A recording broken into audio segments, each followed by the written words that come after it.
మహబూబ్నగర్ జిల్లా కేంద్రంలోని స్థానిక శిల్పారామంలో గ్రామీణ పట్టణ స్వయం సహాయక సంఘాలు తయారు చేసిన ఉత్పత్తులు అమ్మకాల ప్రదర్శనను జిల్లా కలెక్టర్ ఖుష్బూ గుప్తా ప్రారంభించారు.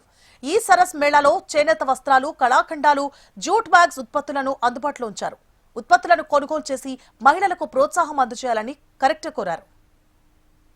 ఈ రోజు మన జిల్లా మహబూబ్ నగర్ లో సరస్ మేళాలో దాదాపు 50 షాప్స్ పెట్టడం జరిగింది. అందరు మహిళల ద్వారా చాలా కృషి చేసి ఈ జాబ్స్ లో వాళ్ళు పని చేస్తున్నారు.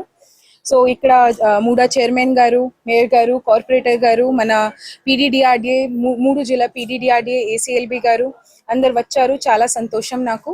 ఈ షాప్స్ లో కూడా చాలా అమ్మాయి చెప్పినట్టు వాళ్ళకి చాలా ప్రాఫిట్ అయింది.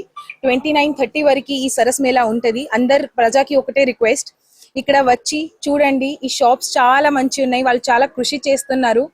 చేతి నుంచి ప్రొడక్ట్ తయారు చేస్తున్నారు. మీ సపోర్ట్ అయితే వాళ్ళకి కూడా చాలా మంచి సపోర్ట్ అవుతుంది, వాళ్ళ ఫ్యామిలీకి సపోర్ట్ అవుతుంది. సో దయచేసి ఈ ప్రొడక్ట్స్ పర్చేస్ చేసుకోవాలి. ఎక్కడైనా మనము మార్కెట్లో పోతే కూడా ఈ ప్రొడక్ట్స్ కనిపిస్తుంది, బట్ ఎక్కువ రేట్స్లో ఉంటాయి. సో ఇక్కడ వచ్చి డైరెక్ట్ పర్చేస్ చేస్తే, వీవర్స్కి సపోర్ట్ చేస్తే వాళ్ళకి డైరెక్ట్ ప్రాఫిట్స్ కూడా వస్తాయి, మీకు కూడా సంతోషం వస్తాయి.